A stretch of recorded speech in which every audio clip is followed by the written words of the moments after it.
Recordman di preferenze nella storia regionale italiana, è un dato oggettivamente impressionante, non è l'unico, nel senso che Stefani ottiene più voti personali di Manildo, nel senso che le liste del centrodestra con poche eccezioni trainano anche sul tasso di preferenza per voto, quindi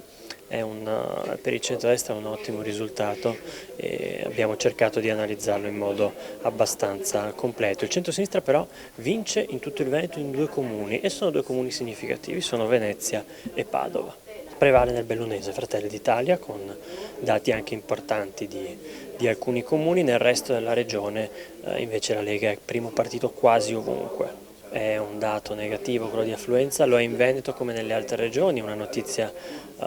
pessima in generale è che è ormai omogeneo il dato di affluenza, il Veneto non traina più, per il resto nel Veneto è una vittoria netta, nettissima del centrodestra, nel resto del paese il centrosinistra invece ha mantenuto con risultati importanti le regioni che governava. Il voto è stato molto netto in Veneto perché la vittoria di Stefani è indiscutibile, 64% e oltre dei voti come candidato presidente, con una distribuzione territoriale comunque interessante perché, e questa è una tendenza di lungo periodo,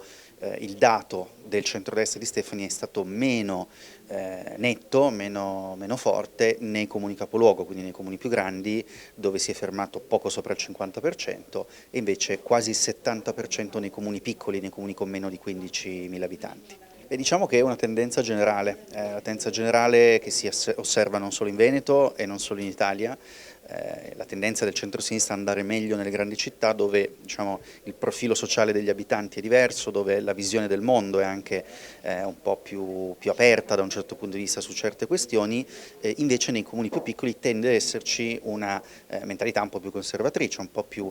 diffidente verso i cambiamenti, verso la globalizzazione, che si associa tendenzialmente a un voto più verso il centrodestra, quindi non c'è nulla di strano, anzi è indicativo che Alberto Stefani abbia comunque vinto in tutti i capoluoghi tranne Venezia e Padova, dove peraltro non ha vinto di molto poco. Quando parliamo di, ahimè, più del 50% degli aventi diritto che non votano, significa che in quel 50% ci sono un po' tutti, c'è una fetta molto ampia e trasversale dell'opinione pubblica e della società veneta in questo caso. Le ragioni del non voto sono molte, c'è sicuramente un tema su tutti che segnalerei, cioè sempre più persone purtroppo percepiscono il voto come un'azione che non ha conseguenze forti sulla vita quotidiana delle persone e questo, dovendo individuare una causa tra le molte, è una possibile spiegazione. Siamo abituati a pensare ai social media come un qualcosa che riflettano sempre l'impegno che lì viene profuso ai risultati che si ottengono. In realtà la nostra analisi evidenzia come Giovanni Manildo, ad uno sforzo 2,5 volte superiore rispetto alla pubblicazione di contenuti che invece ha fatto Alberto Stefani, ha ricevuto un feedback un po' più negativo perché i suoi social media, nella fattispecie Instagram e Facebook, sono cresciuti 4 volte di meno, quindi abbiamo visto un Alberto Stefani più performante sui social media. Questo risultato è ovviamente spiegabile con quella che è la giovane età di Stefani, la precedente attività politica, anche il suo ruolo di vice segretario nazionale della Lega, perché di fatto tra i contenuti che Alberto Stefani ha pubblicato, uno di quelli più premiati in termini di interazioni, di engagement, di like e di commenti è proprio uno sulla legittima difesa, quindi che conferma in qualche modo la grande forza anche identitaria del pubblico che segue Alberto Stefani sui social media. E tra le parole chiave, le parole più ricorrenti, Manildo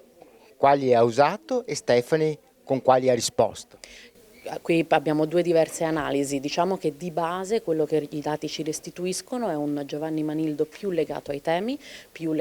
ad esempio della sanità, dell'autonomia, che ovviamente avrebbe in qualche modo forse messo in difficoltà nei termini di campagna elettorale Alberto Stefani, che quindi si è concentrato più sui temi ad esempio dell'impresa, dell'agricoltura, dell'allevamento. Ovviamente entrambi un grande focus sui giovani e soprattutto sul racconto della loro campagna elettorale e sul legame di entrambi con il loro territorio, con il proprio territorio. Il dato rilevante è la vittoria molto larga di Stefani di 35 punti, che era un distacco anche non atteso alla vigilia in cui ci si aspettava un vantaggio nell'ordine dei 20-25 punti. e questo dato mostra, diciamo, anche comparato con le altre regioni che hanno votato, non solo ieri e l'altro ieri, la Puglia e la Campania, ma anche le precedenti regioni che hanno votato in Calabria, Marche e Toscana, è il più alto e mostra che nonostante la novità del candidato Stefani c'è stata una continuità in una regione con cui il centrodestra è un radicamento storico molto importante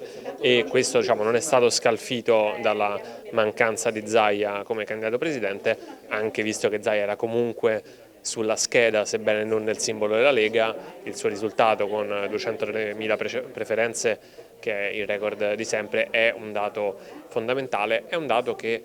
vale il 10%, l'11%, quindi se Stefani non avesse avuto Zaia nelle sue liste magari avrebbe avuto una percentuale nettamente inferiore, anche se una parte di chi ha votato Zaia avrebbe comunque votato centrodestra,